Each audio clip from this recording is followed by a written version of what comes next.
অন্য এটা জৰুৰী খবৰ লৈছো মুছলমান লোকৰ ওপৰত দাদাগিৰি কৰিছে মুখ্যমন্ত্ৰী ডক্টৰ হিমন্ত বিশ্ব শৰ্মাই মুছলমান লোকক মাৰপিট কৰি চৰকাৰে উচ্ছেদ চলোৱাৰ চেষ্টা কৰি আছে উচ্ছেদ বৰ্তমান চলি আছে যেহেতু ৰাজ্যৰ বিভিন্ন প্ৰান্ততে আৰু মুছলমান লোকসকলক উচ্ছেদ কৰি আদানীক অসম গতাই দিব বিচাৰিছে নেকি চৰকাৰে এনে ধৰণৰ এবাৰ প্ৰশ্নৰ উত্থাপন হৈছে কিন্তু দিনক দিনে ঘৰ ভাগি থকাতকৈ এতিয়া সেই সকল লোকক মাৰি পেলাওক বুলি কোৱা হৈছে কিছু তথ্য আছে এই সন্দৰ্ভত অবিচাৰজন মুছলমানৰ ওপৰত দাদাগিৰি দেখুৱাই আছে মুখ্যমন্ত্ৰী ডক্টৰ হিমন্ত বিশ্ব শৰ্মাই মুছলমান লোকসকলক মাৰপিট কৰি চৰকাৰে উচ্ছেদ কৰাৰ চেষ্টা কৰি আছে আৰু পুৱাৰে পৰা ৰাতিলৈকে কেৱল মুছলমানৰে সপোন দেখে মুখ্যমন্ত্ৰীয়ে মুছলমানক উচ্ছেদ কৰি আদানীক অসমখন গতাই দিব বিচাৰিছে নেকি চৰকাৰে দিনে দিনে ঘৰ ভাঙি থকাতকৈ আমাক মাৰি পেলাওক বুলি এবাৰ কোৱা হৈছে ক্ষমতাৰ অপব্যৱহাৰৰ কথা কোৱা হৈছে ইয়াতে পুৱাৰে পৰা ৰাতিলৈকে কেৱল মুছলমানৰে মুখ্যমন্ত্ৰীগৰাকীয়ে সপোন দেখে বুলি কোৱা হৈছে উল্লেখ কৰিছো ক্ষমতাৰ অপব্যৱহাৰ কৰি মুছলমানৰ ওপৰত চৰকাৰে বুলডোজাৰ চলাইছে আৰু ধুবুৰীৰ উচ্ছেদক লৈ এবাৰ নেমচুৰ এই প্ৰতিক্ৰিয়া আমি ইতিমধ্যে উল্লেখ কৰিছো ধুবুৰীৰ উচ্ছেদক লৈ এবাৰ এনেধৰণে নেমচুৱে প্ৰতিক্ৰিয়া ব্যক্ত কৰিছে মুছলমান লোকসকলৰ ওপৰত মুখ্যমন্ত্ৰী ডক্টৰ হিমন্ত বিশ্ব শৰ্মাৰ দাদাগিৰি মুছলমান লোকক মাৰপিট কৰি চৰকাৰে উচ্ছেদ কৰিছে বুলি নেমচুৱে প্ৰতিক্ৰিয়া ব্যক্ত কৰিছে মুছলমানক উচ্ছেদ কৰি আদানীক অসমখন চৰকাৰে গতাই দিব বিচৰা বুলি কোৱা হৈছে নেমচুৰ এইবাৰ এনেধৰণে প্ৰতিক্ৰিয়া দিনক দিনে ঘৰ ভাগি থকাতকৈ সেই সকল লোকক মাৰি পেলাওক বুলি নেমচুৱে প্ৰতিক্ৰিয়া ব্যক্ত কৰিছে আৰু পুৱাৰে পৰা ৰাতিলৈকে কেৱল মুছলমানৰ সপোন মুখ্যমন্ত্ৰীয়ে দেখে ক্ষমতাৰ অপব্যৱহাৰ কৰি মুছলমানৰ ওপৰত চৰকাৰে বুলডোজাৰ চলাইছে নেমচুৰ এই বিস্ফোৰক মন্তব্য ধুবুৰীৰ উচ্ছেদক লৈ ৰাজ্যৰ বিভিন্ন প্ৰান্ততে যেহেতু উচ্ছেদ কৰা হৈছে বেদখলকাৰী আৰু মুছলমানৰ ওপৰত দাদাগিৰি কৰা বুলি এবাৰ মুখ্যমন্ত্ৰী ডক্টৰ হিমন্ত বিশ্ব শৰ্মাক তীব্ৰ ভাষাৰে সমালোচনা নেমচুৰ মুছলমান লোকসকলক মাৰপিট কৰিছে চৰকাৰে উচ্ছেদ কৰিছে চৰকাৰে আৰু কেৱল মুছলমানৰে সপোন কিয় দেখে মুখ্যমন্ত্ৰীয়ে মুছলমানক উচ্ছেদ কৰি আদানীক এই অসমখন গতাই দিব বিচাৰিছে নেকি চৰকাৰে ক্ষমতাৰ মুখ্যমন্ত্ৰীগৰাকী অপব্যৱহাৰ কিয় কৰি আছে বুলিও নেমচুৱে প্ৰতিক্ৰিয়া ব্যক্ত কৰে সংবাদ মাধ্যমৰ সন্মুখত সৰব হৈ পৰিছে নেমচুৰ নেতা এই প্ৰতিক্ৰিয়া আমি ইতিমধ্যে লাভ কৰিছো আগবঢ়াইছো আইন বোলা বস্তুটো নাই গণতন্ত্ৰ বোলা বস্তুটো নাই অসমত এতিয়া হিমন্ত বিশ্ব শৰ্মাৰ নেতৃত্বাধীন চৰকাৰখনৰ অসমত যেনেকুৱা ধৰণৰ শাসন চলিছে অসমত এতিয়া ৰাষ্ট্ৰপতি শাসনৰ প্ৰয়োজন হৈছে অসমৰ প্ৰতিটো ঠাইত বিভিন্ন ঠাইত বৰ্তমান হিমন্ত বিশ্ব শৰ্মাৰ নেতৃত্বাধীন চৰকাৰখনে বাছি বাছি মুছলমানসকলক টাৰ্গেট কৰি যি উচ্ছেদ কৰা আৰম্ভ কৰিছে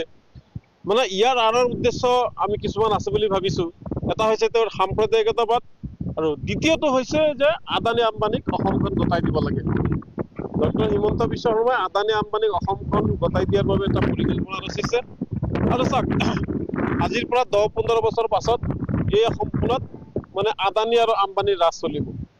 আৰু সাধাৰণ যি মানুহ আছে দুখীয়া মানুহ তেওঁলোকৰ খাবলৈ নহব গতিকে এই আজি যি দেখি মানে জানিবলৈ পাৰিছো যে বিলাসীপাৰা অঞ্চলত যি উচ্ছেদ হৈছে প্ৰশাসনে ম্যাদী যি মাটি আছে সেই মাটিসমূহটো তেওঁলোকে উচ্ছেদ কৰিবলৈ চলাইছিল তাৰ পিছত হেনো বিভিন্ন হাই কাজিয়াৰ সূত্ৰপাত হৈছে আচলতে ম্যাদী মাটিত উচ্ছেদ কৰিব নালাগে উচ্ছেদ শব্দটোই বেয়া উচ্ছেদ শব্দটোই অগণতান্ত্ৰিক তথাপি প্ৰশাসনে ম্যাদী মাটিত উচ্ছেদ কৰিব যোৱাটো বৰ দুৰ্ভাগ্যজনক আৰু গৰিহণাৰ যোগ্য কথা তাৰোপৰি চাওক আমি জানিবলৈ পাৰিছো যে এটা পৰিয়ালক 50,000 টকা তেওঁলোকে ক্ষতিপূৰণ দি আছে বেলেগ ঠাইত ঘৰ চৰ বনাই লোৱাৰ কাৰণে চাওক এখন ঘৰত কাৰোবাৰ 3জন ল'ৰা আছে কাৰোবাৰ 4জন ল'ৰা আছে এনেকুৱা 6-7জনীয়া পৰিয়াল থাকে 50,000 টকাত জানো তেওঁলোকে সেই ঘৰখন বনাব পাৰিব 50,000 টকাত একো নহয় হিমন্ত বিশ্ব শৰ্মাৰ একাপ চাহৰ দাম 50,000 টকা আৰু এটা সাধাৰণ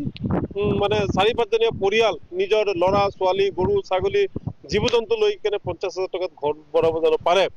নিশ্চয় নোৱাৰে গতিকে এই যি দাদাগিৰি আৰম্ভ কৰিছে এই দাদাগিৰি বন্ধ কৰিব লাগে আৰু আমি পোনপটীয়াকৈ মহামান্য ৰাষ্ট্ৰপতিৰ শাসন বিচাৰিছো ইয়াত মানে সুশাসন চলা নাই ইয়াত বাছি বাছি মুছলমানসকলক অত্যাচাৰ কৰা হৈছে কেতিয়া মানে ইয়াতকৈ আমাৰ এটা ভাল লাগিব যে ব্ৰহ্মপুত্ৰ নদীৰ পাৰত লৈ যাওক আমাক যিমান অসমৰ মুছলমান আছে ব্ৰহ্মপুত্ৰ নদীত নি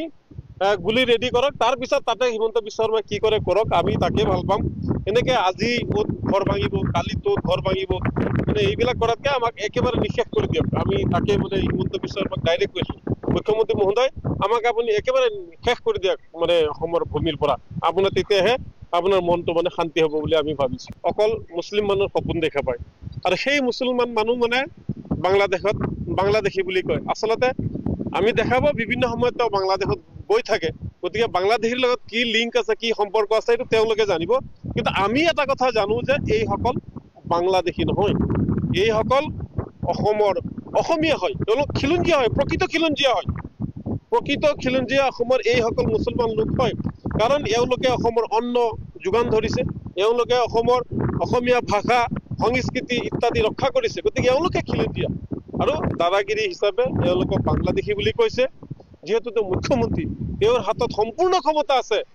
সম্পূৰ্ণ ক্ষমতাৰ অপপ্ৰয়োগ কৰি সাংবিধানিক ব্যৱস্থাৰ অপপ্ৰয়োগ কৰি, গণতান্ত্ৰিক ব্যৱস্থাৰ অপপ্ৰয়োগ কৰি একমাত্ৰ হিটলাৰী শাসন ব্যৱস্থাৰ জৰিয়তে আজি আমাক এই ব্যৱস্থাটো কৰি আছে। আপোনাক স্পষ্টকৈ কৈছো যে এওঁলোক সম্পূৰ্ণ স্বদেশী। বাংলাদেশী আছে যদি নথি পত্ৰ চাই খেদি দিয়ক না, উচ্ছেদ কিয় কৰিব লাগে? বাংলাদেশী আছে যদি বাংলাদেশলৈ পঠাই দিয়ক, তাততো কাৰো আপত্তি নাই। গতিকে এওঁলোক স্বদেশী মানুহ। হিমন্ত বিশ্ব শৰ্মাই এইটো এনেই মিছা কথা কৈছে, মিছা কথা কৈ তেওঁলোকে মানে উচ্ছেদ কৰি আছে। নে এইটোতো বৰ বেয়া কথা হৈছে। আৰু আমি কাক কথা কম এতিয়া? আমাৰ কথা কোনেও নুশুনে। যেতিয়া মুখ্যমন্ত্ৰী, ৰাজ্যৰ গৃহ বিভাগৰ দায়িত্বত থকা মুখ্যমন্ত্ৰী ডাঙৰীয়াই যেতিয়া বিভিন্ন কথা কৈ থাকিব, আৰক্ষীটো গছত উঠিব, আৰক্ষী গছত উঠিবই। যাৰ কাৰণে যিটো কথা কৈছে আপোনালোকৰ সংবাদকৰ্মীৰ লোকে, যে তাতে আৰক্ষীয়ে মহিলাসকলক দুৰ্ব্যৱহাৰ কৰিছে, গতিকে এইটো হ'ব নাপায়। এই বিষয়টোতো তদন্ত কৰি